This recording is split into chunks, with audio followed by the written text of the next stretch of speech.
Muy buenas noches y muy buenas tardes, buenos días, como dicen ustedes, según el lugar donde nos ubiquemos en el mundo. Amigas y amigos en China, buenas tardes a nuestra audiencia en Europa, a los quienes nos acompañan del otro lado del mundo. Esperamos que todas y todos se encuentren muy bien. Y de nuevo estamos aquí, gustosos, con esta audiencia tan maravillosa que son ustedes. Ojalá y pudiéramos hablar chino. Seguimos esperanzados de salir de la pandemia pronto, pero también dispuestos a tener paciencia, porque sería esto nuestro mejor método durante algún tiempo más. Mantengamos en mente también y corazón el pueblo de Ucrania, que sigue sufriendo y muriendo, y deseamos todos, de todo corazón, que haya un cese de agresiones que alcanzan acuerdos de paz cuanto antes. Agradecemos de nuevo a la Universidad Global para la Sustentabilidad de Hong Kong por abrirnos este espacio mundial de diálogos sin fronteras, ofreciéndonos esta plataforma para expandir y para escalar nuevos niveles de conciencia transformadora. Nuestro agradecimiento y reconocimiento a la doctora Lau Qin-Chi y a la doctora Margaret Jia. Y al equipo de intérpretes que hacen factible nuestra comunicación. Mil gracias. Agradecemos también el apoyo de nuestro equipo aquí en Querétaro, México. Nuestros compañeros metacoaches Marcela Ramírez y Salvador Cepeda, quienes hacen posible que podamos estar con ustedes con apoyos tecnológicos y gráficos. Muchas gracias a ellos. Esta es nuestra quinta sesión y queremos explorar y expandir la emergencia de la conciencia como un proceso endógeno, evolutivo, que hemos nombrado las 13 lunas del despertar de la conciencia. Nuestra intención ha sido y sigue siendo profundizar y aprender de nuestra convivencia entre numerosas comunidades indígenas de México, especialmente enfocados en los años 60 hasta 80, cuando vivimos allí.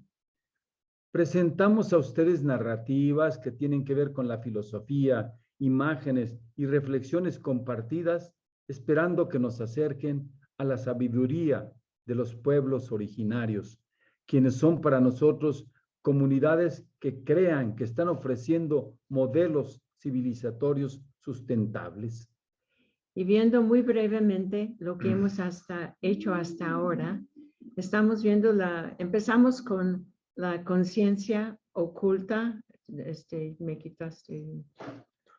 Hasta ahora empezamos con la conciencia oculta de la conexión cósmica, que ahí platicamos de la arqueología maya de Chichén Itzá, del Tzolk'in, y hicimos un poco de recorrido de las raíces mayas. En la conciencia cultural de la comunidad presentamos y vimos el Popol Vuh, que es libro de la comunidad, el entendimiento del cual nos lleva hacia un esfuerzo de constante transformación. La conciencia de lo sagrado y la obediencia al mandato de la comunidad es la que nos destacaba el vínculo entre el yo y el nosotros. La conciencia afirmada desde el clamor por la tierra nos reveló la suma importancia y unión con la tierra misma y con todos los seres que tienen los mayas. Tratando la conciencia retada ante nuevos paradigmas, examinamos diferentes contextos que influyen internacional y nacionalmente, junto con las realidades del estado de Chiapas. Cuando tratamos la conciencia desafiando creencias, es cuando revisamos las experiencias de los catequistas a partir de 1968, cuando su evaluación de trabajo misionero marcó la exigencia de la conversión. La conciencia retando identidad dio valor a las comunidades, construyendo anhelos, buscando encontrar ellos, nombrar y crear su propia identidad y evolución. En esta sesión trataremos los temas de la conciencia buscando la libertad y la conciencia del ejercicio colectivo y público de los derechos. Ahora empezamos con la convocación sagrada del caracol, voz que llama a las comunidades en Chiapas. Vamos a abrirnos hoy para entrar a una escucha sagrada de lo que nos dirán nuestros hermanos de Chiapas.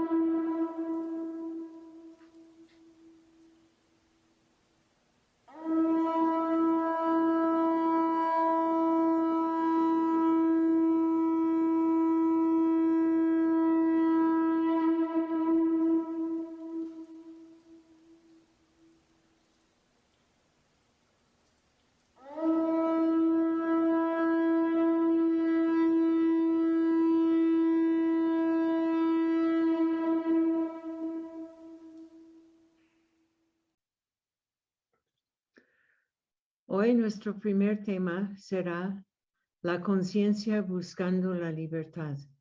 Empezamos con una narrativa que nos revela el nacimiento de un sueño que fue cambiando la vida de muchas personas en Chiapas. ¿En qué día? ¿En qué luna? ¿En qué año sucede lo que aquí se cuenta? Como en los sueños, como en las pesadillas, todo es simultáneo, todo está presente, todo existe hoy. Palabras de Rosario Castellanos. Este es un recorrido por la selva.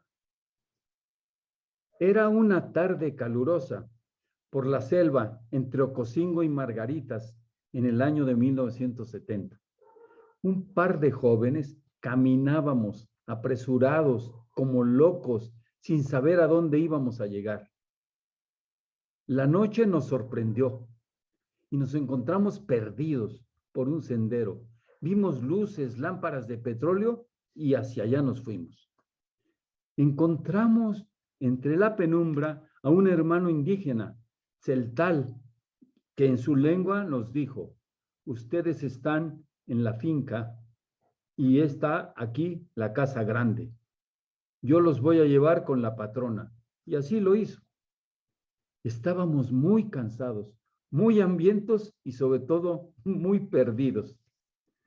Esperamos unos minutos y salió la patrona, una mujer de edad madura, avanzada, con vestido largo y oscuro, un vestido de pueblo.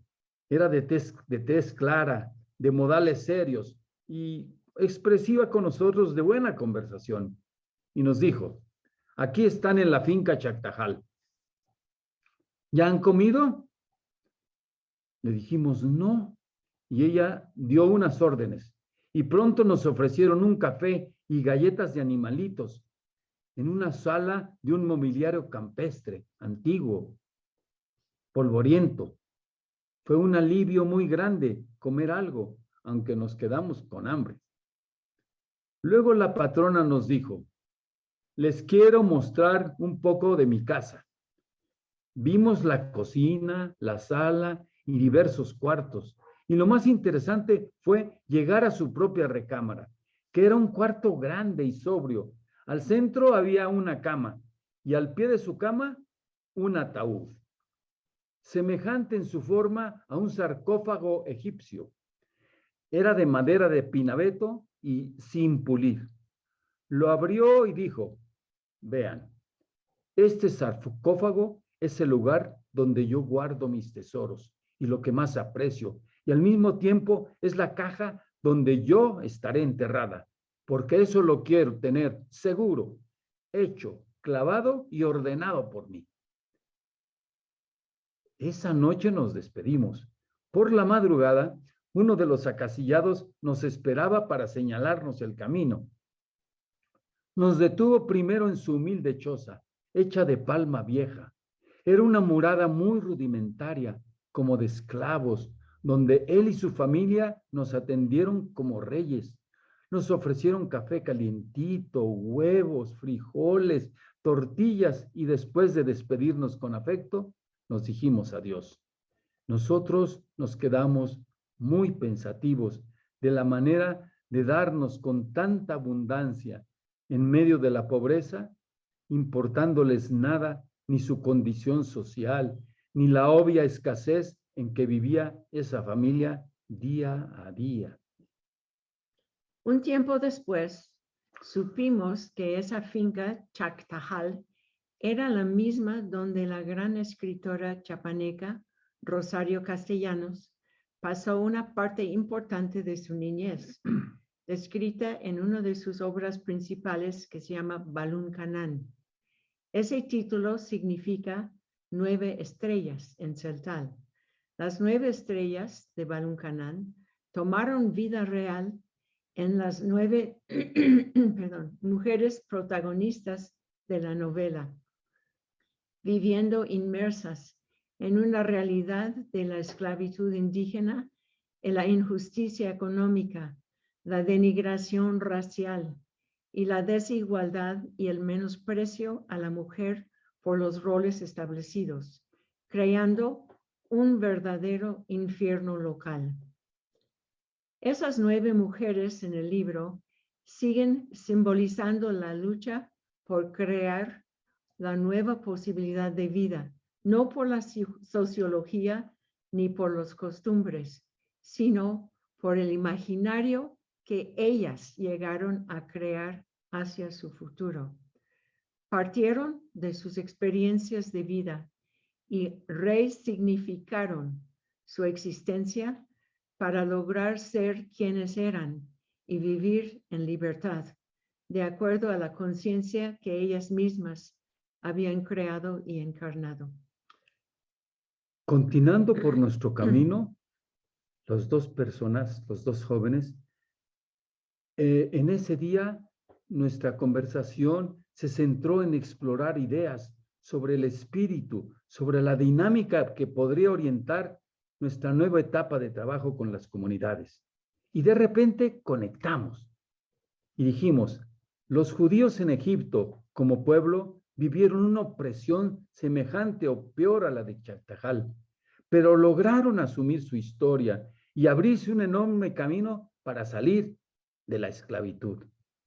A pesar de dudas grandes y dificultades y desafíos, su éxodo exigió la decisión de lanzarse hacia el futuro incierto, armado solamente con su esperanza, inquebrantable, para poder vivir en libertad en una tierra prometida. Eso era exactamente lo que las comunidades celtales y tojolabales estaban haciendo al conquistar la selva lacandona en Chiapas. Sin duda, la experiencia vivida en Chactajal el día anterior nos había impactado, siendo el lugar plasmado en gran medida por Rosario Castellanos en su novela Balún Canán. Así transcurrió la plática del camino y quedamos convencidos de presentar la propuesta al equipo y a los catequistas indígenas jefes regionales. La discusión posterior entre todas y todos fue rica y llegamos al consenso de que entraríamos en una dinámica nueva que se llamaría Catequesis del Éxodo. Estamos buscando la libertad. La evaluación que tuvimos en 1968 con don Samuel en San Cristóbal ya nos había revelado la necesidad de convertirnos. Es memorable aquella noche de octubre cuando don Samuel publicó públicamente su propia necesidad de conversión y reconoció que éramos interpelados para encontrar a Dios en la historia, en la cultura, en las experiencias de vida de las comunidades, compartiendo sus luchas y sus sufrimientos. Era reconocer que las semillas de la salvación estaban en la comunidad, en su palabra, en los valores milenarios que les daban sustento. Asimismo era que sabíamos que estábamos exigidos de empeñar en prenda nuestras propias vidas como un signo de esfuerzo de evangelización de verdad de corazón, con una presencia activa hacia el servicio de la comunidad.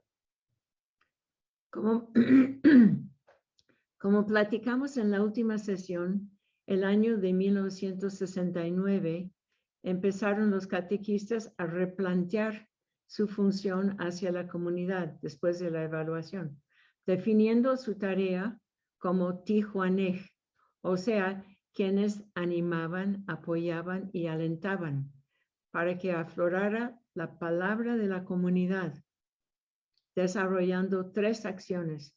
Sobel, que era recoger la palabra. Snael, conocer e interiorizar la palabra.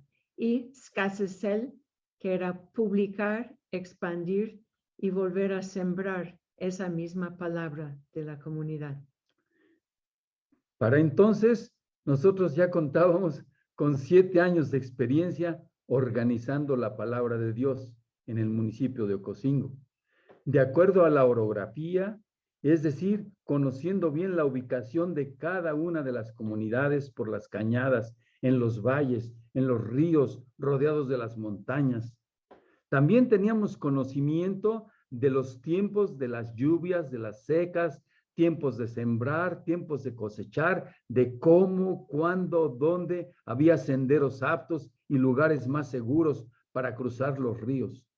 Estos elementos, la verdad, eran importantes porque nos enseñaban a operar el trabajo de las comunidades de manera útil, productiva y factible. Teníamos calculadas, por ejemplo, las distancias en la medida del tiempo celtal.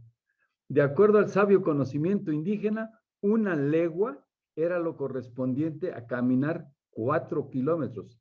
Y esos 4 kilómetros requerían 1 hora al paso de ellos, por supuesto. Y así sabíamos cuánto tiempo teníamos que poner para ir o regresar de un lugar.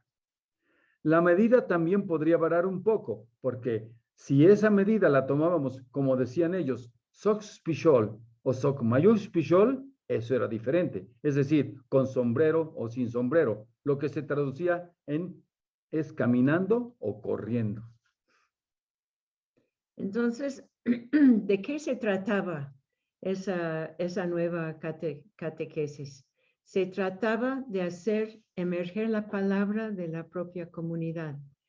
Se trataba de que floreciera la propia cosmovisión de acuerdo a sus tradiciones, mitos, ritos, y de encontrar su vínculo con la Biblia como referencia del mensaje cristiano y la vida sacramental. Era indispensable recoger la experiencia de su propio éxodo, que se llevaba a cabo precisamente en esos años por las conquistas de la tierra en la selva, con un largo caminar de dolor y de esfuerzo que era inevitable. Lo que se pretendía era ir más allá del solo hecho descriptivo. Se buscaba encontrar sentido, dar significado y profundidad espiritual y transformadora. Por ello, el corazón del proceso era la autorreflexión, que les diera la apropiación de su propio proceso, generando una conciencia nueva de la realidad vista de manera integral. De hecho, con esta perspectiva, el objetivo clave de la evangelización era desarrollar su propio ser como sujetos protagónicos, únicos, irreemplazables de su propia historia. Era la conciencia viva y activa de sí mismos desde su dinámica, desde el yo, siempre como parte del nosotros. Se trataba entonces de que expresaran y articularan sus propios anhelos, aplastados durante siglos, para que se escuchara su propia voz, su espíritu en el inmenso mundo interior, y así plasmar esa interioridad en acciones significativas de transformación personal, comunitaria y societal. Bueno, ahora vamos a hablar de la metodología. La fuente primordial, por supuesto, del desarrollo de la palabra de Dios era que las y los indígenas fueron los sujetos del aflorar de su propia conciencia. Hacer emerger su experiencia, su vida, sus dolores y también sus anhelos y sus alegrías era el imperativo de su dignidad. Ser escuchados y escuchar era el contenido sustancial de la palabra de Dios.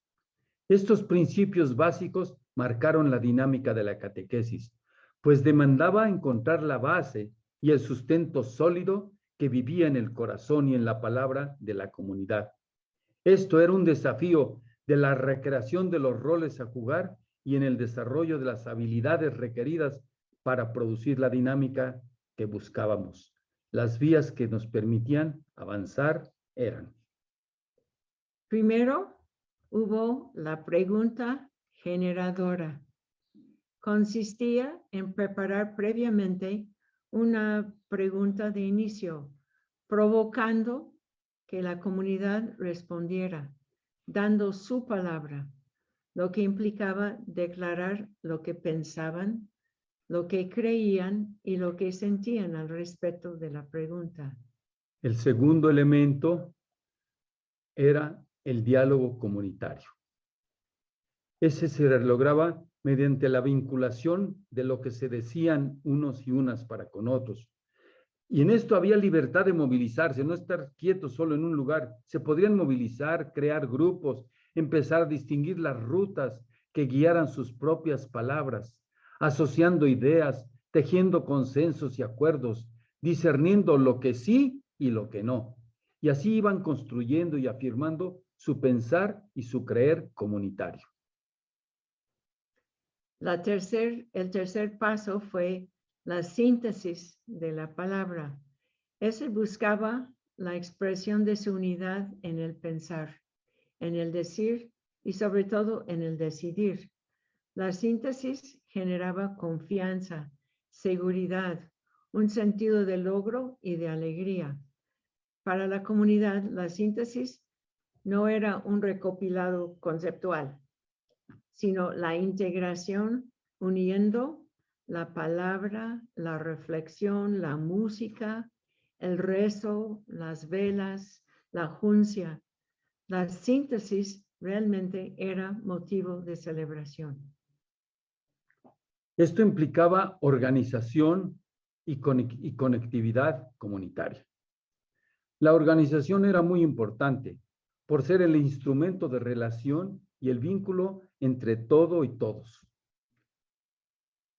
Entonces había una dimensión logística. La primera referencia era cada comunidad.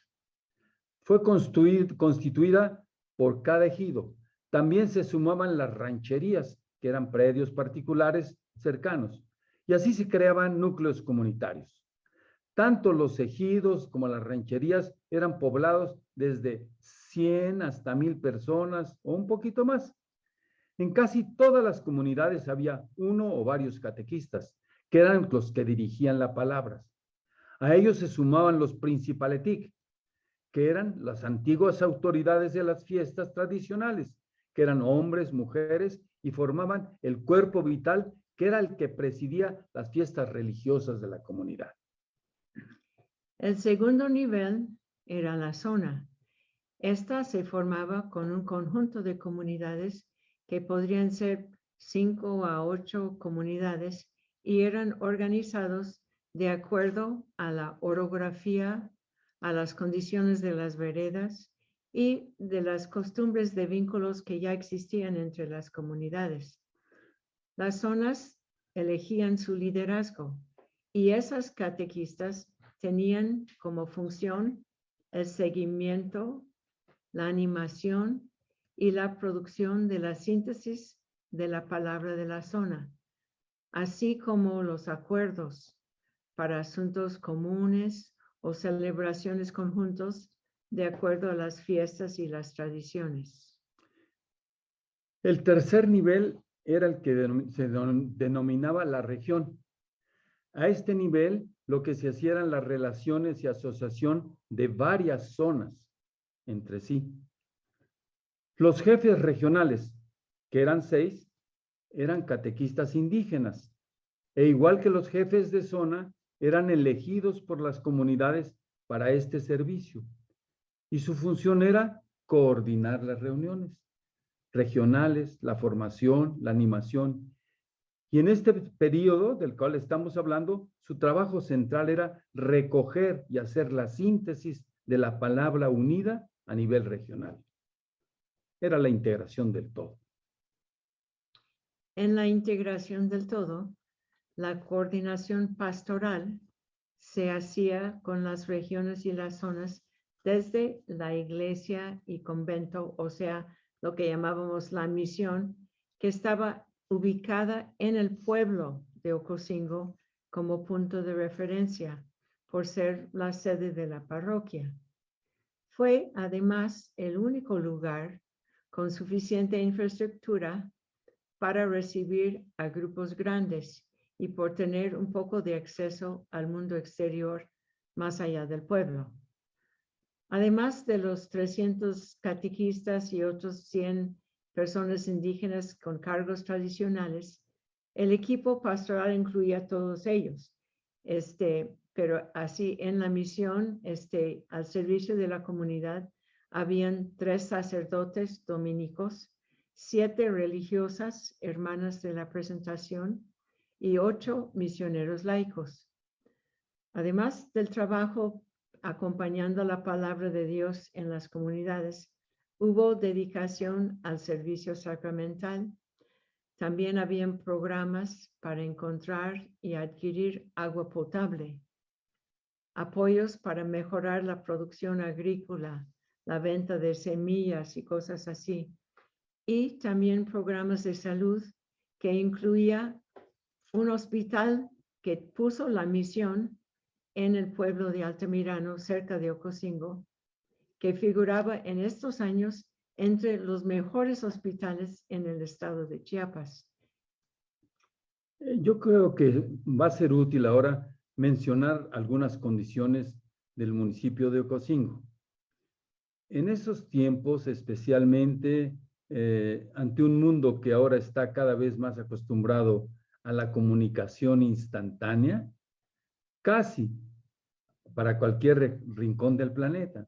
Pues fíjense, en 1970 en Ocosingo, con 6,000 habitantes, el pueblo era el pueblo grande, aunque solo 14 de sus 124 kilómetros que lo conectaban con San Cristóbal estaban pavimentados. Lo demás eran terracerías y los traslados duraban 4 o más horas, dependiendo del clima, de las frecuentes derrumbes, de deslaves, descomposturas, con que se podía uno quedar sumido en el lodo al punto de resbalar o caer en la barranca. Y yendo de Ocosingo hacia las comunidades, bueno, eso ya era otro. Era principalmente 2, 3, 4 días de camino para llegar a pie con los catequistas. Para la gente de la misión, cuando no íbamos a pie, la única forma de llegar rápido era en avionetas. Eran avionetas chicas, Cessnas 140, 150, que nos dejaban cerca de las comunidades de una región y regresaban 3 días después a recogernos, si el clima lo permitía. Si no, ahí nos quedábamos de vacaciones otras 3 días. Sí. Bueno, ahora vamos a hablar de la forma de organizar los contenidos y la organización del programa que se llevaba a cabo. Para estructurar un plan para la catequesis del Éxodo, estamos buscando la libertad. Nos dimos cuenta que tendría que responder a los anhelos profundos comunes y centenarios de las comunidades indígenas y con especial atención para dar cabida al clamor que buscaba la libertad. Al acceder a estas dimensiones desde la palabra de Dios, requería ser lleno de un sentido espiritual y trascendente, y al mismo tiempo práctico y de utilidad transformadora para la vida cotidiana de las comunidades.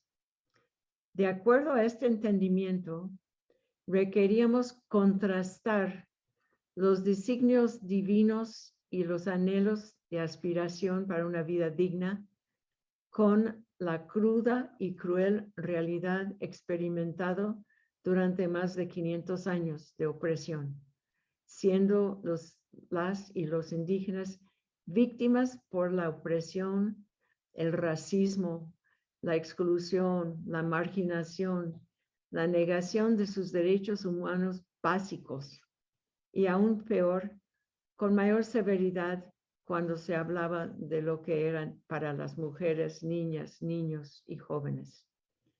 Realmente el dolor y la pena acumulados eran grandes y dejaban una huella de vida en las generaciones.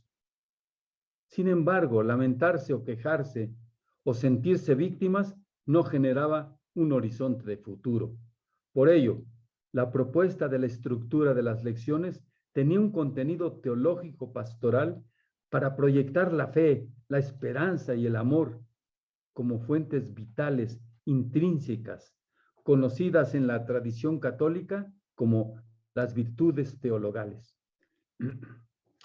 Esta propuesta tenía el desafío de seguir las raíces culturales mayas celtales, expresándose en celtal y de generar contenidos desde su propio pensar comunitario, de acuerdo a sus prácticas milenarias.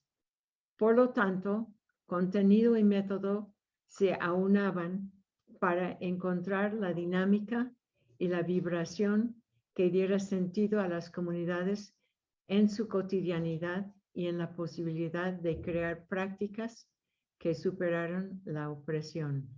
Como ven ustedes en esa imagen, ese es el libro que íbamos creando con los catequistas. En este momento, Katy se levantó para traer el ejemplar que tenemos de la catequesis de esos días. Todo está escrito en la lengua tzeltal, todo. Es la primera vez que se traduce algo del tzeltal al español. Miren, aquí les va a mostrar Katy. Aquí está.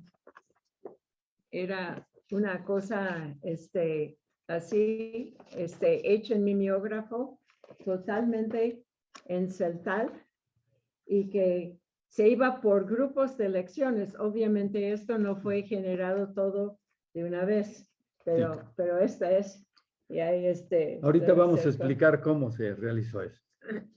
La catequesis del Éxodo estaba compuesta de 50 lecciones, como lo acaba de mostrar Katy. Y su proceso de elaboración de esto nos llevó 2 años y la participación de las 200 comunidades, sus catequistas y todos. Empieza con una carta de bienvenida, saluda a las comunidades y las invita a adentrarse en el proceso de la búsqueda de la libertad. Después de la carta de la bienvenida, el contenido se desarrollaba en varias secciones que tejían un proceso de conexión de acuerdo a la conciencia, que se despertaba en las comunidades y que buscaba realizarse en acuerdos y en acciones. Y aquí están plasmadas las 3 principales secciones de las catequesis. La primera sección, como queríamos contrastar lo que Dios quiere para nosotros, ahí empezamos. Y empezamos las primeras 5 lecciones hablando del plan de Dios, quien hizo la creación por amor y para que los humanos tuvieran vida y abundancia. El plan de Dios supone que la creación está hecha para que beneficie a todas y todos y requiere que los humanos la hayan recibido en común. Eso sí era el entendimiento indígena. Por eso conlleva la obligación de respetar la creación, de cuidarla, de trabajarla de manera respetuosa y unida. Recogen estas lecciones lo que Dios quiere para nosotros y también lo que anhelamos para nuestras vidas. La segunda sección se refiere a cómo vivimos en la opresión. Son 20 lecciones que se recogen de cómo se vivía contrario al plan de Dios, por las situaciones de explotación, racismo, mentiras, despojos que habían sufrido. En estas lecciones se examina la experiencia de la opresión en los siguientes ámbitos. En lo económico, respecto a la tierra, al alimento, a la seguridad, al trabajo, al dinero. La opresión política, cómo vivir sin leyes justas y sin justicia. En lo cultural, cómo aplasta nuestra palabra, nuestro pensamiento, nuestra identidad.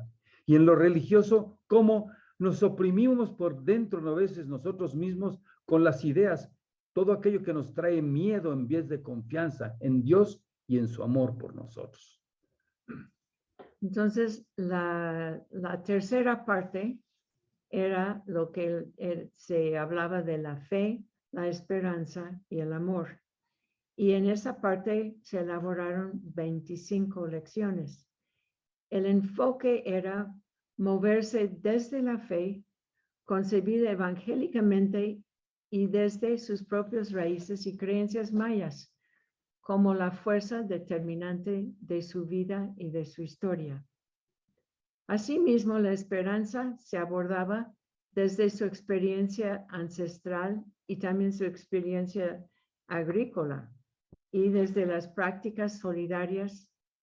En este punto es importante señalar que cuando estábamos en el trabajo de las lecciones sobre la fe y la esperanza, las comunidades y los catequistas decidieron parar y nos dijeron que ya no íbamos a elaborar más lecciones sobre el amor.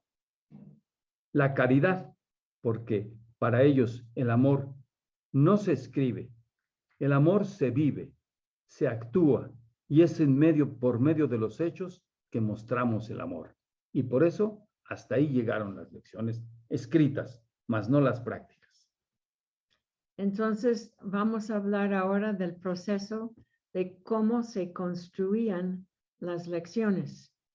El proceso iniciaba teniendo como materia prima las respuestas de cada comunidad a la pregunta generadora, como explicamos antes. Estas respuestas fueron cosechadas e interiorizadas por los catequistas. Las ideas entonces se fueron a reflexionar y sintetizar y compartir en las reuniones de zona. Ahí los jefes de zona elaboraban una síntesis a otro nivel y la llevaban a las reuniones de la región, de tal suerte que así lograban tener la palabra elaborada por cada una de las 6 regiones. Después había una reunión general de todos los jefes de regiones. Esto se llevaba a cabo en la misión de Ocosingo y duraba varios días, a veces una semana. Habían otros invitados que aportaban también otros dones y talentos que se requerían para armar la lección. Estos eran los pasos que se seguían. Primero, reunido todo este grupo, se iniciaba haciendo una plegaria. Era el inicio de la reunión para que salieran bien las tareas. Se colocaban los jefes regionales y cada uno de ellos hacía el informe o síntesis de su zona. Paso 2. El paso número 3, había un grupo de ancianos sabios que tenían como tarea escuchar y captar desde de sus corazones lo que sus oídos oían respecto a las palabras. Y a veces ellos eran hasta analfabetos. Que Sí, no... sí, varios eran analfabetos, es cierto, y no sabían castilla, o sea, no sabían español. Ajá. Sí. Se hacía una pausa después de reposo y de reflexión. Y luego, algunos de los ancianos sabios empezaban a hablar y a decir lo que se llamaba dictar la lección. Y eso significaba que ellos, desde su corazón, interpretaban la visión inspirada de lo que habían entendido por los informes que ahora salía por su boca. Entonces, los escribanos eran los que estaban atentos a captar la palabra de ese dictado de la lección, la cual se grababa para pasarla en limpio y editarla. Después, paso número 7, algunos de los participantes que tenían algunas características de dones más espirituales construían una plegaria, una oración que era la que se iba a decir al principio y al final de cada lección. Paso número 8.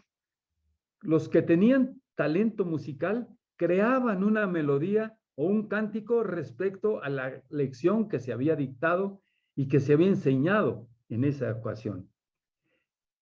El paso número 9 era, otros que tenían los dones analíticos proponían nuevas preguntas a partir de la lección del dictado. Y el paso número 10 era que los escribanos dedicaban un tiempo a sistematizar todo lo que se producía y así era como se editaban y utilizaban la siguiente estructura. Pásamelo, por favor, Katy. Pásamelo, Katy. Que era lo que creaba este libro. Que era lo que creaba este libro. Listo. Ok. Bueno, entonces la estructura que quedaba de cada lección es la siguiente. Había primero un saludo, después la oración de entrada, el cántico de la lección y después la lectura de la lección, o sea, lo que había dictado los sabios, los viejos que tenían autoridad también en la comunidad. Ese era muy clásico indígena, ¿no? Reflexión de la comunidad por las preguntas y repetían el cántico que habían empezado. Había de ahí una oración final y al final la despedida otra vez cantando. El equipo de la misión de Ocosingo tenía la tarea de editar las lecciones. Dada la tecnología de esos tiempos y la ubicación muy remota de Ocosingo, lo máximo que se lograba utilizar eran máquinas de escribir manuales, picando los esténciles para después sacar las copias en mimeógrafo, así a mano, para poder juntar juegos de algunas lecciones, enviar y repartirlas a los catequistas de cada comunidad, de cada zona, de cada región. Para hacer llegar esas copias parecería una tarea simple, pero demandaba mucha coordinación. Para hacer llegar eso a 200 comunidades por medio de los jefes de zonas regionales, para que estos, a su vez, la distribuyeran a los catequistas en cada comunidad. A propósito, fíjense que todavía no existía ni Amazon, ni correo postal alguno, ni tampoco caminos, ni vehículos, ni DHL. La entrega era personalizada y casi siempre llegada por kilómetros a pie. Es notable que fue tal el entusiasmo de las comunidades por esta novedad participativa y creativa, que se crearon en ese tiempo alrededor de 200 cánticos nuevos, principalmente en celtal y procedentes de las diversas regiones de la selva. Cada vez que íbamos a las reuniones, salían nuevas canciones y nuevas y nuevas. Entonces, la catequesis del Éxodo, estamos buscando la libertad. Así se hizo la nueva costumbre de llevar a cabo la palabra de Dios. fue utilizada por los catequistas todos los domingos en la celebración comunitaria, creando un nuevo estilo cultural de relacionarse tanto con Dios como entre ellos mismos, de mayor riqueza y de participación y de conciencia vital. Aquí vamos a ver ahora un testimonio de Fray Pablo Iribarren Pascal, un dominico que trabajó un poco después de que estuvimos nosotros ahí, pero trabajó bastante tiempo en la zona, ya cuando estaba operando todavía la catequesis del Éxodo. Les habla Fray Pablo Iribarren Pascal, religioso dominico, en la diócesis de San Cristóbal de las Casas. He ejercido en ella diversos ministerios. Un tiempo prolongado estuve de vicario general de la diócesis. Trabajé muchos años en el pueblo celtal y en otros pueblos originarios de Chiapas. Una inesperada llamada de mis amigos Katy y Javier despertó en mi memoria una de las etapas más interesantes de mi vida, con la predicación de la palabra de Dios entre el pueblo celtal, los años 1986 a 1994. Este movimiento interior llevó a las familias también a hacer un trabajo muy especial. Y así emigraron de sus tierras de propietarios y de haciendas, pueblos ya muy limitados y donde se vivía una gran escasez, emigraron a la selva lacandona, tierras inhóspitas, desconocidas, refugio de animalitos propios de la selva y de la montaña, pero siendo tierras de gran fecundidad y de aguas abundantes. Dichos hombres y mujeres, familias, muchas familias, fueron asentándose en pequeñas aldeas a lo largo de la lacandona. Un equipo de voluntarios misioneros trabajó con ellos y precisamente estos dos compañeros míos, Javier y Katy, fueron uno de los que se entregaron con toda el alma y con todo el corazón a este trabajo, creando especialmente catequistas, es decir, personas de la propia cultura, de la propia raza, de la propia etnia celtal, quienes aprendieron muchos elementos de la religión católica. La presencia del equipo misionero se vio muy enriquecida por estos mis amigos que acabo de nombrar, y vio la necesidad de un cambio urgente en el modo de trabajo tanto de ellos como de los catequistas o servidores de la palabra de Dios. Se convirtieron de pronto, con una nueva metodología, en recogedores y derramadores de la palabra de la propia comunidad.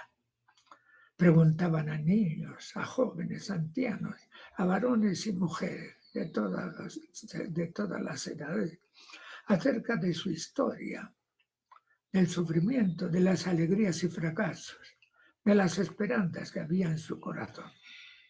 Preguntaban, y así niños y grandes, en pequeños grupos, iban respondiendo a las preguntas e investigando en su historia anterior. Recogían la palabra, los catequistas, palabra que daba la comunidad, y la devolvían de nuevo a la misma, para que de nuevo la retomaran, la repensaran y fueran tomando decisiones. El catequista, en este sentido, escuchaba y recogía toda esa palabra, la devolvía y al mismo tiempo complementaba con algunos otros elementos necesarios. Y así fue poco a poco creando una conciencia en aquellos jóvenes y adultos. Esta nueva metodología que se agregó a la praxis pastoral, basada precisamente en la fe y en la esperanza, en un Dios, el Dios de la vida, a modo de motivación e iluminación, retomaron la historia del pueblo hebreo. Esto llevó al crecimiento de la conciencia, del valor, de la dignidad de sí mismo, de estas personas y familias. Les liberó de los opresores y de sus actitudes opresivas que habían enraizado en su corazón. Alcanzaron la dignidad y la conciencia de sí misma, de sí mismos y de sus derechos. Poco a poco fue liberándolos de todas esas opresiones, de todos esos sentimientos negativos, y al mismo tiempo que recuperaban la tierra de sus mayores, tierra que Dios sin duda les había prometido y había preparado para ellos desde siempre. Después de escuchar este testimonio y después de narrar el proceso del catequesis del Éxodo, estamos buscando la libertad. Sabrán ustedes de que hay múltiples cantos que se narran de diversos pasajes y situaciones. Y para este momento hemos elegido 2 cánticos que les vamos a cantar en este momento. El primer canto es el que retoma una de las lecciones de las que les mostró Katy, y es una de las lecciones sobre la esperanza. Un pequeño elemento del texto de esas lecturas dice: es difícil llegar a conocer lo que significa el trabajo, porque solo trabajando aprendemos lo que es la esperanza. Nosotros somos tierra, y la tierra nos reconoce y nos da todo lo que esperamos, si juntos trabajamos con la tierra misma, porque así nos hizo Dios en unidad. Y este es el cántico de la esperanza. Esperamos de la tierra, trabajando la esperamos. Esperamos de la tierra, trabajando la esperamos. Si el trabajo es mucho, es grande nuestra esperanza, nuestra esperanza, nuestra esperanza. Si el trabajo es mucho, es grande nuestra esperanza, nuestra esperanza, nuestra esperanza. El segundo cántico vincula la lucha y el anhelo por la tierra con un factor determinante en la filosofía y la teología celtal maya: su caminar en unidad y comunidad. Este cántico fue creado en 1971, particularmente cuando la lucha por la tierra estaban conquistando nuevas ampliaciones hacia el parte norte de la selva lacandona. Y así va el cántico.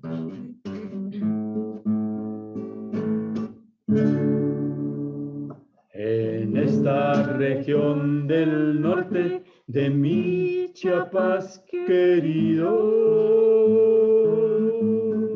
hemos venido a poblar los terrenos nacionales. Venimos de muchas partes, queremos unirnos todos, buscando la fortaleza que nos dé la libertad. Libertad, libertad, libertad, libertad, libertad, libertad, libertad, libertad. Queremos que nuestros hijos escuchen nuestras palabras. Con nuestras palabras queda todo nuestro corazón. Vivimos luchas de vida cargadas con esperanza, porque creemos todos que somos comunidad.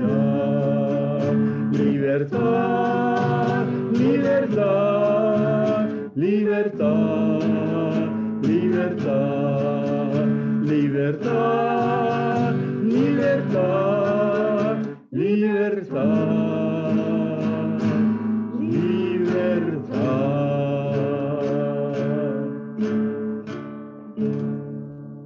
Ahora, nuestro segundo tema en esta sesión es la conciencia del ejercicio colectivo y público de los derechos.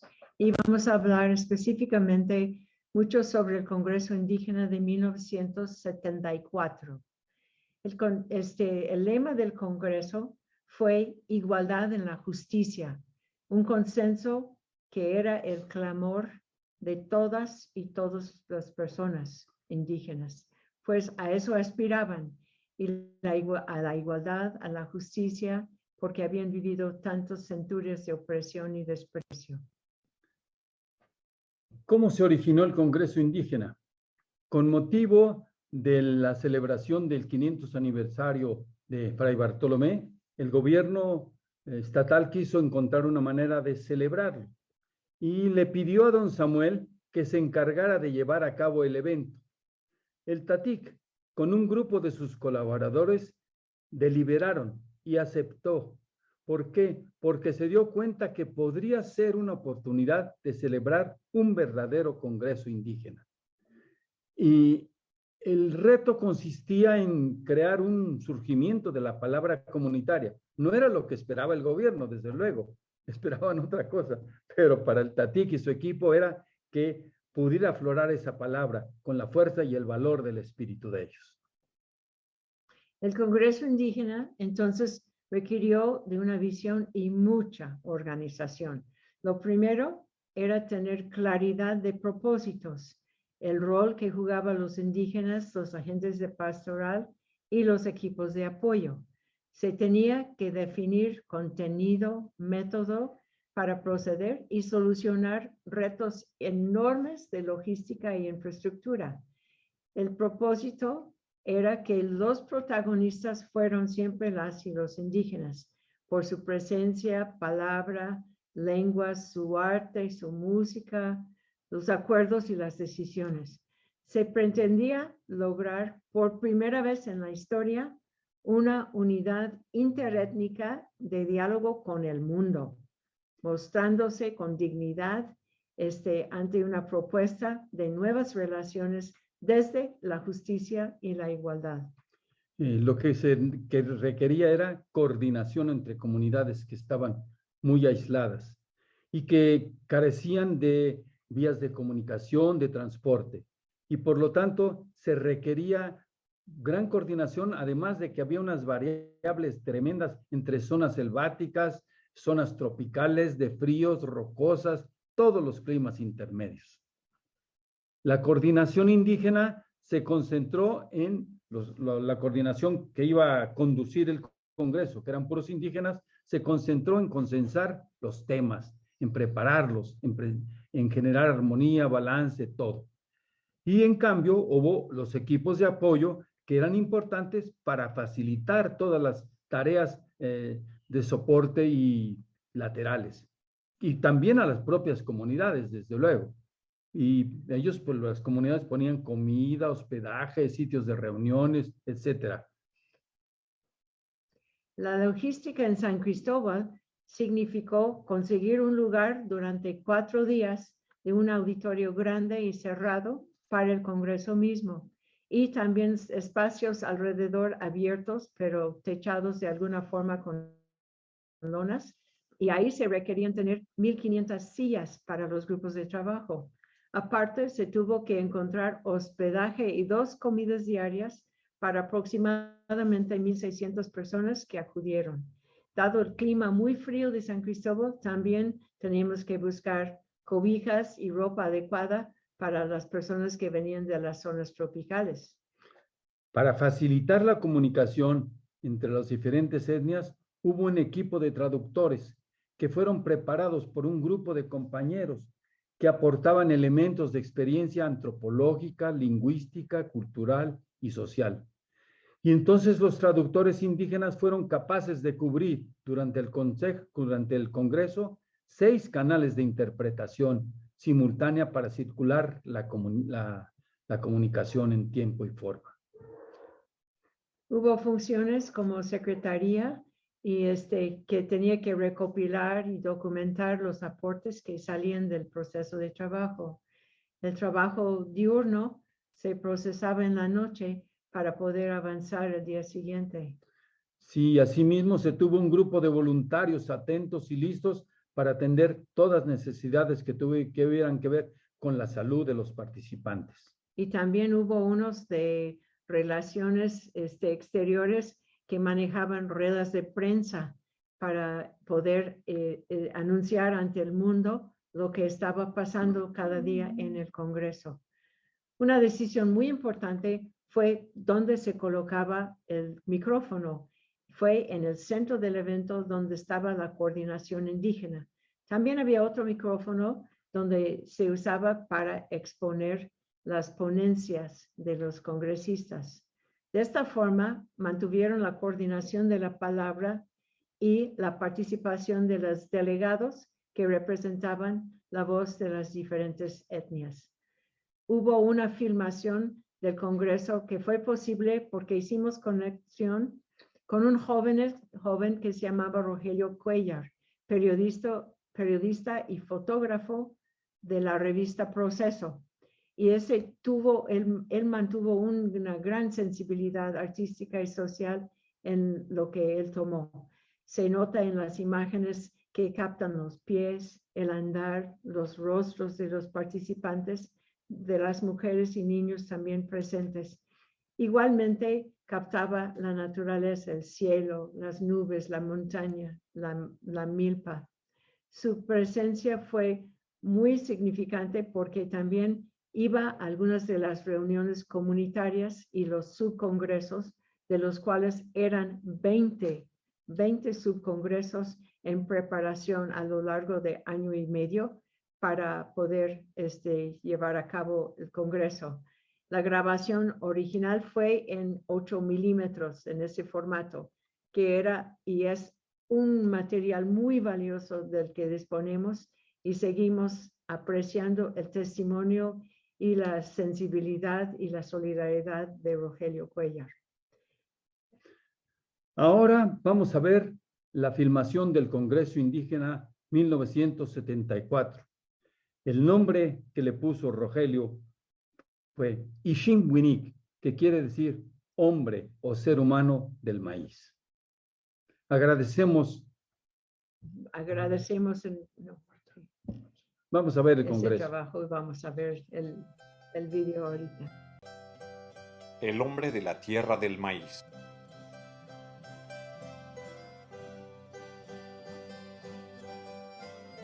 Tzotzil, Celtal, Tojolabal, Chol. Casi 500,000 de mujeres y hombres. Herederos de la gran cultura maya que viven en la injusticia. 1974. Se cumplen 500 años del nacimiento de Fray Bartolomé de las Casas. ¿Para qué queremos fiesta en honor del obispo Fray Bartolomé si su palabra está muerta? Queremos que su palabra esté viva. Queremos la libertad. Así nació la idea del primer Congreso Indígena. Pies hambrientos de unión, pies indiferentes a la fatiga, pies quemados por el deseo de hablar. Había que juntar la palabra, había que caminar. Desde el mes de agosto de 1973, a la manera de las nubes que avanzan sobre la sierra, la voz indígena trepaba por la vereda y alcanzaba los valles. Como Nuevo Huistán, más de 400 comunidades se hicieron juntas para entender los problemas y alcanzar las soluciones de los mismos.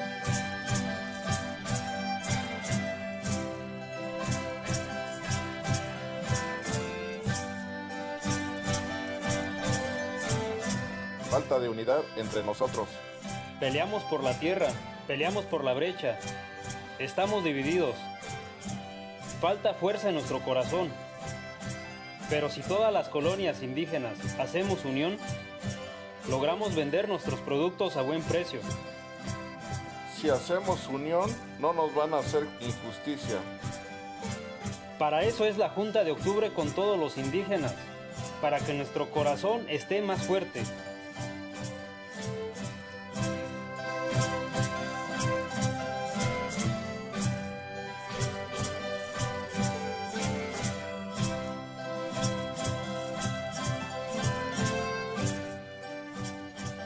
Rostros preocupados. Una interrogación nueva aparecía. ¿Lograremos realmente la unión? ¿Alcanzaremos una vida mejor? ¿No se trata de una ilusión vana? Con este mensaje regresaban los delegados a sus comunidades. Caminemos en un solo corazón. Caminemos hacia la libertad. Una nueva fuerza social comenzaba a despertar. La palabra de Fray Bartolomé encontraba nuevas lenguas que la revivían. La selva chiapaneca presenciaba un incendio diferente. Era incendio de la palabra y de la unión. Una vez formada la palabra comunitaria, era llevada a las juntas regionales. Penosas caminatas que a veces llevaban más de 3 días para llegar y otros tantos para regresar. Los delegados no eran movidos por consignas políticas. Llegaban dignamente de pie, presurosos. No hubo un solo camión de redilas. Este movimiento era diferente.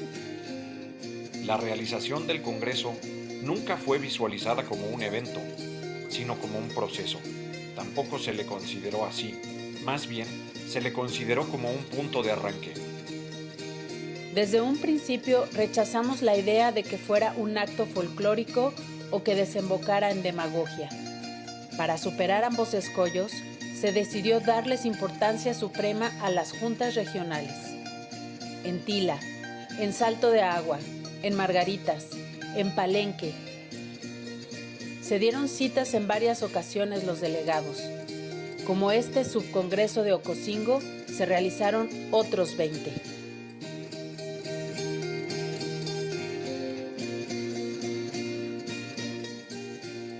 El micrófono reportó la capacidad de comunicación. Pagamos impuestos, pero no recibimos los servicios de agua potable y no hay centros de salud. ¿A dónde va nuestro dinero? No estamos de acuerdo que ignoren nuestras necesidades.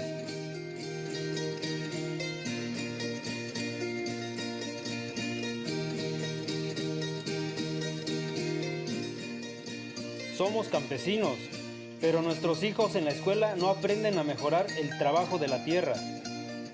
Queremos maestros que hablen nuestro idioma. Nuestras palabras no tienen fuerza ante las autoridades agrarias.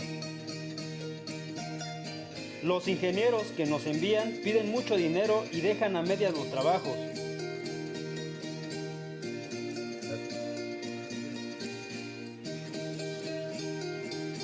Los de Incafé engañan, compran a los coyotes y no a nosotros.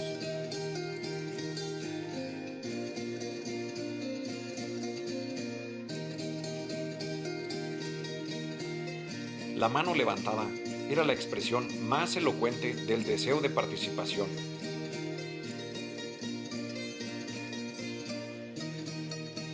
Más de un año duró la fase de los subcongresos. Juntas comunitarias primero, juntas regionales después, juntas tribales más tarde. Huaraches testarudos, botas reventadas, pies agrietados. En el ir y venir de la palabra, cada grupo configuró las ponencias que traerían al Congreso de Octubre. Hacia el mes de junio surgió una inquietud acerca del sitio donde convenía realizar el Congreso. 2 lugares disputaron la sede del Congreso, Bachajón y San Cristóbal de las Casas. Los partidarios del primero alegaban en su favor disfrutar de una atmósfera propia, netamente indígena, que daría más confianza y espontaneidad a los congresistas. Los segundos pugnaban por no esconder la palabra. Queremos que sepan los mestizos que no tenemos miedo de decir nuestra palabra.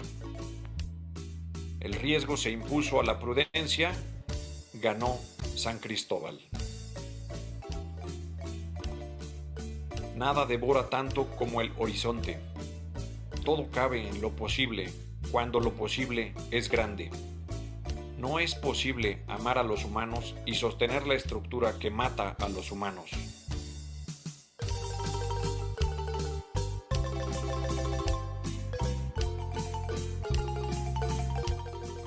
...13 de octubre de 1974. El movimiento rebasaba los marcos tribales y alcanzaba la comunicación interétnica. El indígena, el vencido durante 400 años, llegaba a San Cristóbal con una nebulosa aspiración: dejar de ser explotado, luchar por su propia dignidad y liberación.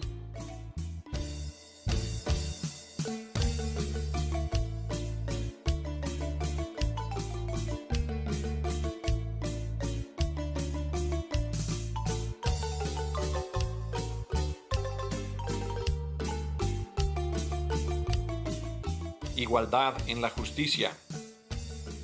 ¿Sueño utópico? ¿Cómo atreverse a desafiar el sistema? El guarache contra el bulldozer. El machete contra el petróleo. Solo quien lucha por lo absurdo alcanza lo imposible.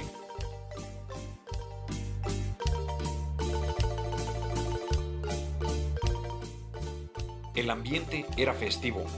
Por primera vez desde 1521, los indígenas, los fragmentados, se congregaban para establecer lazos de comunicación. El himno, compuesto por un grupo de celtales, sintonizaba los anhelos que estaban en la base del Congreso.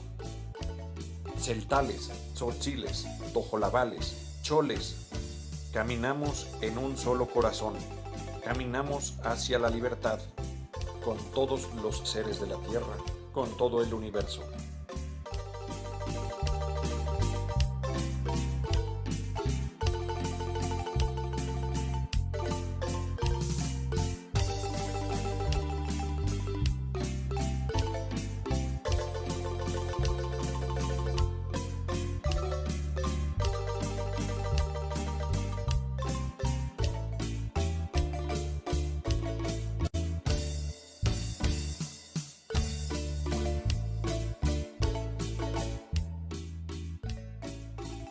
El saludo evocó a la figura de Fray Bartolomé. 200 delegados tojolabales, 300 delegados choles, 600 delegados celtales,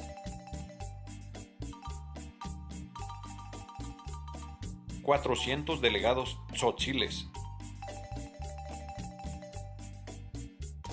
representando a más de 400 comunidades diferentes, componían la Asamblea del Congreso. El gobernador Manuel Velasco Suárez inauguró los trabajos del Congreso. Fue la única voz castellana que se acercó al micrófono. Todas las intervenciones fueron en lengua indígena. El gobierno del estado de Chiapas, a través de PRODECH, Programa de Desarrollo Socioeconómico de los Altos de Chiapas, lanzó este proyecto de desarrollo social y durante todo el proceso aseguró garantías. Si lo que quieren es incorporarse al desarrollo económico del país, que esta incorporación sea como ustedes quieren. Dentro de ustedes hay manifestaciones de vigor espiritual que debemos fomentar. Las ponencias no fueron el resultado de un esfuerzo personal de análisis, sino el producto de una reflexión comunitaria, de muchas horas, de muchas personas y de muchos lugares. Los ponentes fueron elegidos por los propios grupos tribales. Los seleccionados eran personas de buena palabra, que en lenguaje indígena no significa elocuencia en el hablar, sino congruencia entre el hacer y el decir. 16 ponentes tomaron la palabra para analizar 4 grandes temas: la tierra, el comercio, la salud y la educación.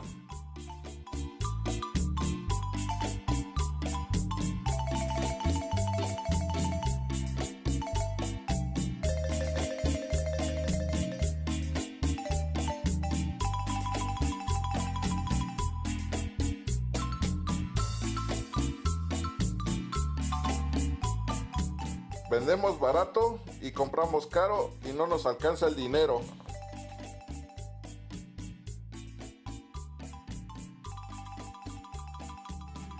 Entre nosotros, cuando utilizamos madera viene la multa.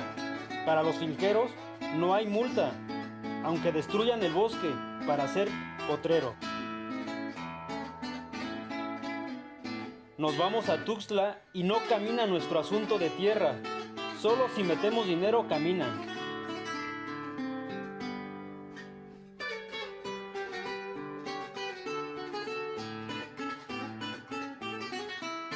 No hay un hospital en toda la zona Chol. Muchos vendedores de medicina nos engañan vendiéndonos medicina pasada.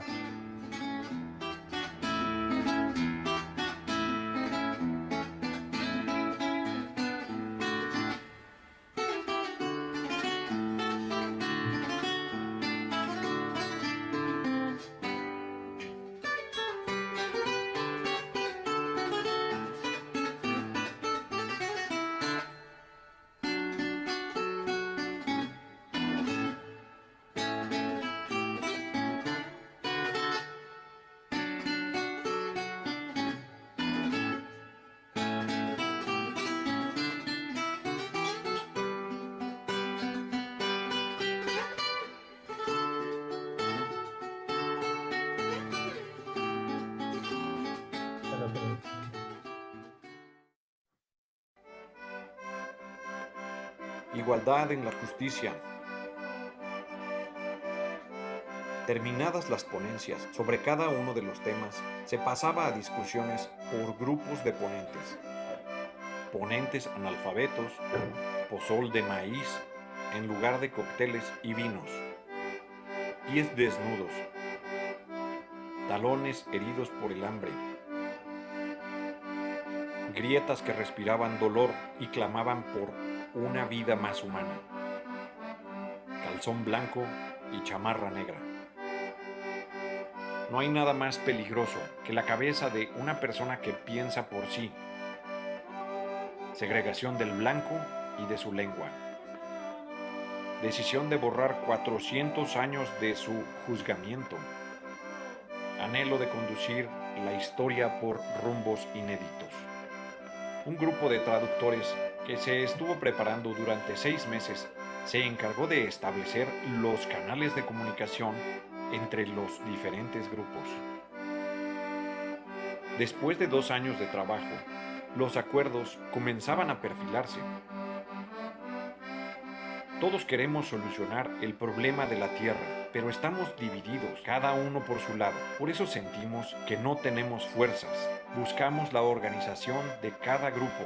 La unión es la fuerza hacia la libertad. Exigimos que termine la explotación de ingenieros, jefes y forestales. Vamos a comunicar a nuestros compañeros cómo va este movimiento indígena, lo que hemos hablado en este congreso.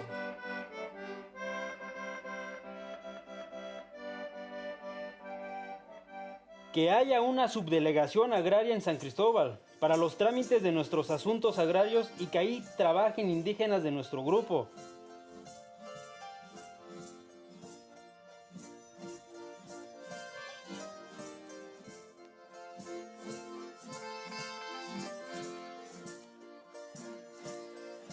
Que para arreglar nuestros problemas el gobierno no meta al ejército, Que los problemas se arreglen con la comunidad, no con el ejército.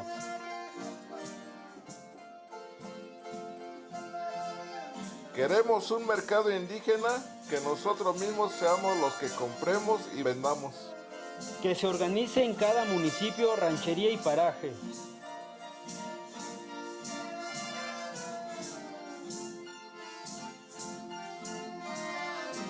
Queremos organizarnos en cooperativa de venta y producción para defendernos de los acaparadores y para que las ganancias no salgan de la comunidad.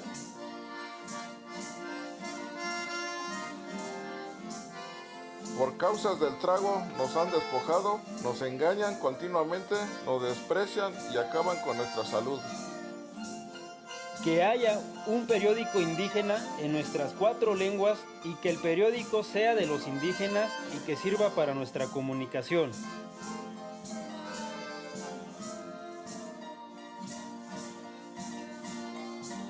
Igualdad en la justicia. El trabajo de 400 comunidades, realizado en 18 meses, cristalizó en 23 proposiciones, 23 acuerdos de lucha que fueron presentados al plenario para su aprobación. La palabra de Fray Bartolomé comenzaba a resonar nuevamente. La unión es nuestra fuerza hacia la libertad. Y después del Congreso, ¿qué? Era la gran preocupación de la dirección del movimiento. No podemos contestar con publicar un documento, nombrar una comisión y fijar la fecha del siguiente Congreso. 15 de octubre terminaba nuestro Congreso y se iniciaba una parte más difícil de la lucha, menos aérea, más concreta, menos romántica, más rutinaria.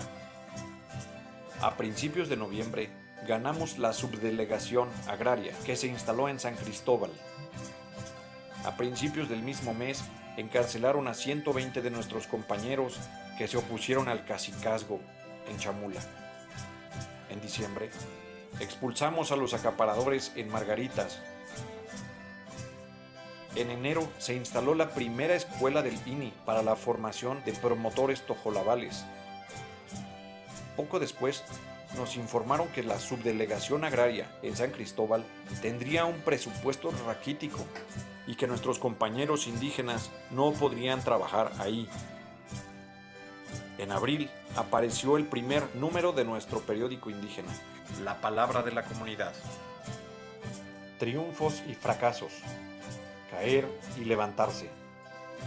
El movimiento todavía es muy débil. Muchos compañeros lo desconocen, otros saben de él, pero no están comprometidos. Los logros son mínimos. Celtales, tzotziles, tojolabales, choles. Caminamos en un solo corazón, caminamos hacia la libertad, con todos los seres de la tierra, con todo el universo.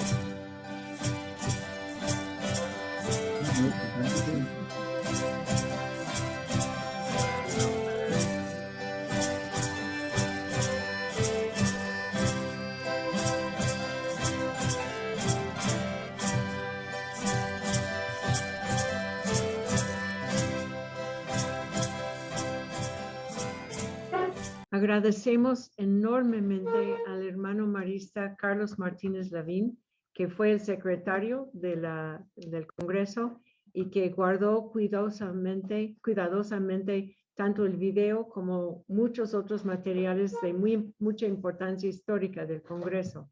También agradecemos mucho a nuestros compañeros Salvador y Marcela Ramírez porque nos ayudaron a mejorar mucho este documental en imagen, en nitidez, en voz y en música. Ahora tenemos el canto del Congreso Indígena que fue compuesto por unos celtales y lo vamos a cantar en celtal.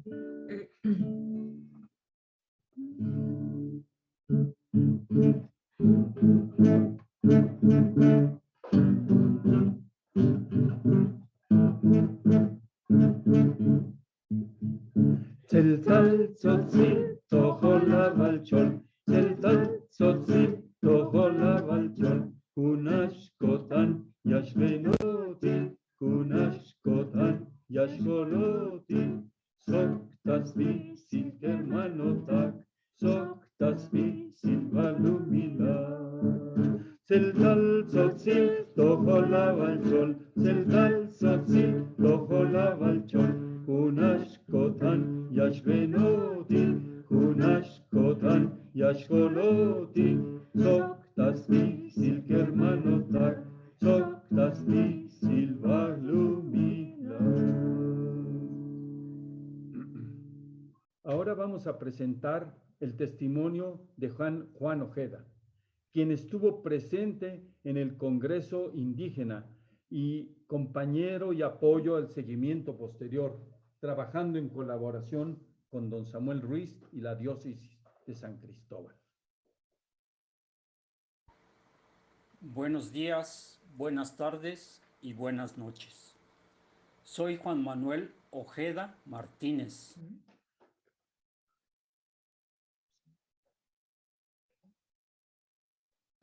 Trabajé en Chiapas de 1972 a 2021. Durante los años de 1973 a 1975, fui el encargado de prensa y difusión del Congreso Indígena Fray Bartolomé de las Casas.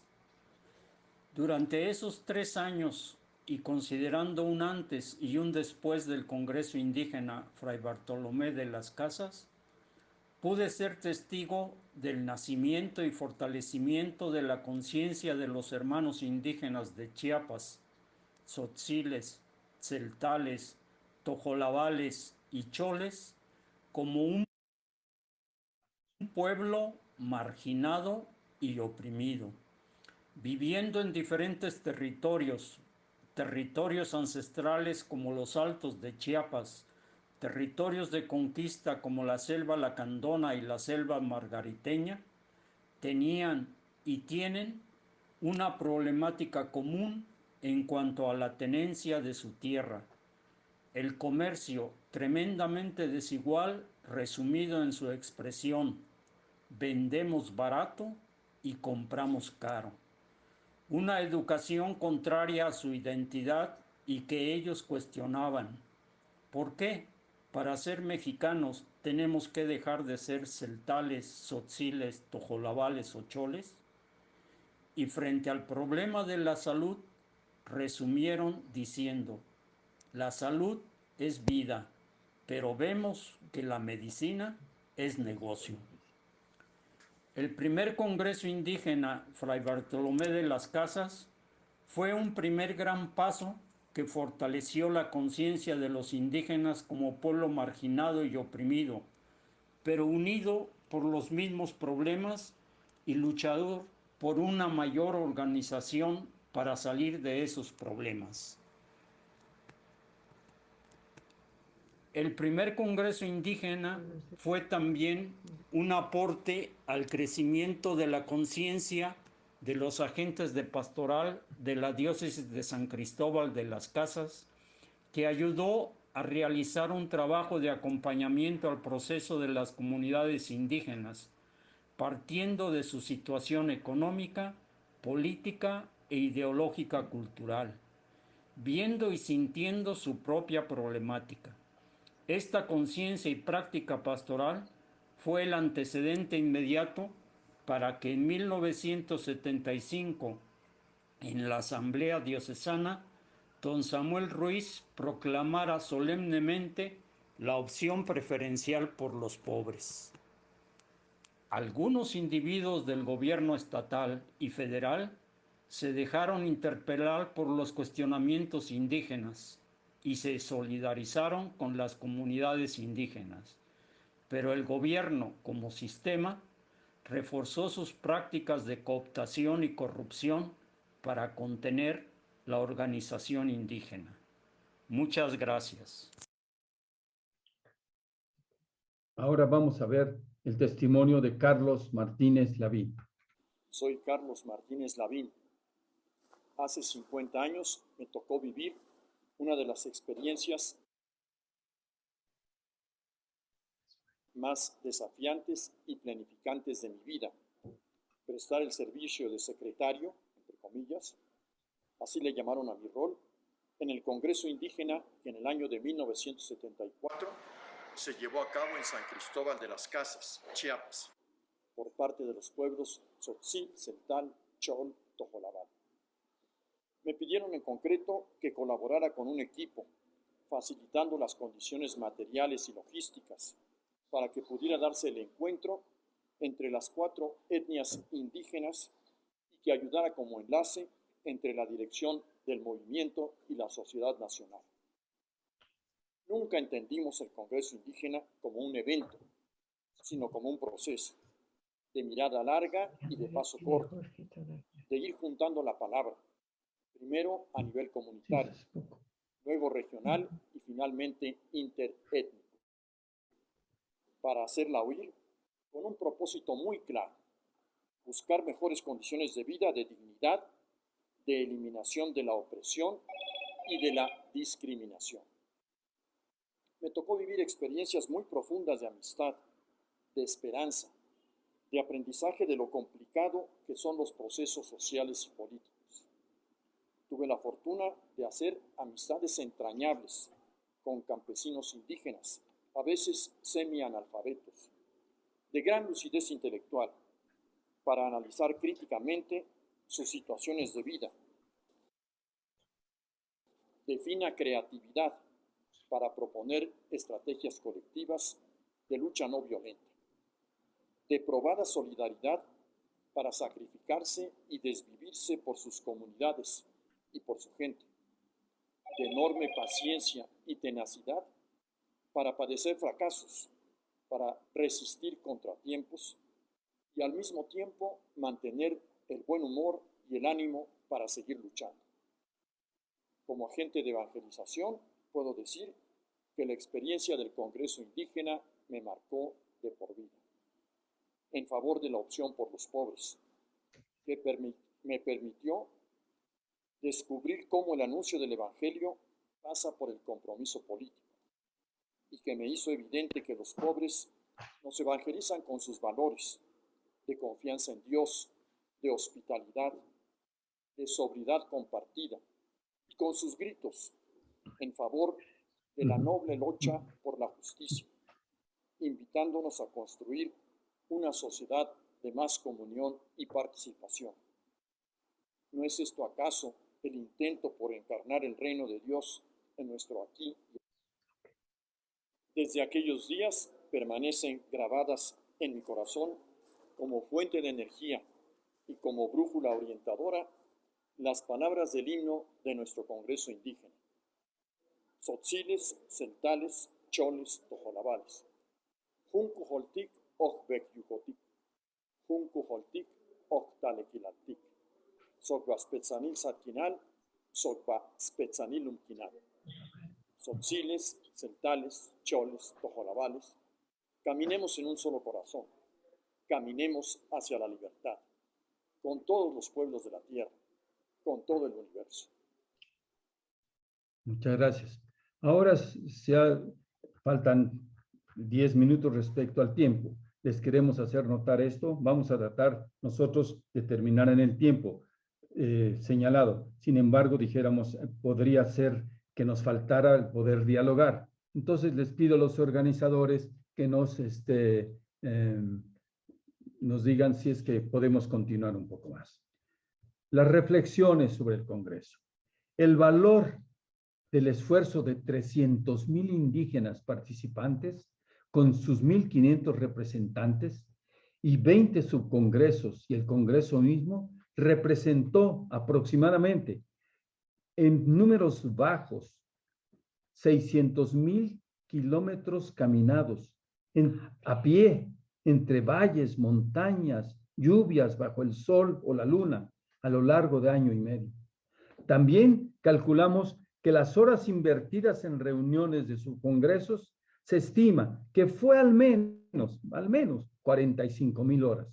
Y esto nos hace pensar qué representaba para ellos, qué tan valioso inmenso, histórico, único para estos protagonistas, quienes invirtieron no tiempo, sino la vida misma, como ofrenda y esperanza colectiva de un nuevo amanecer de libertad y del derecho a la igualdad y la justicia después de 500 años.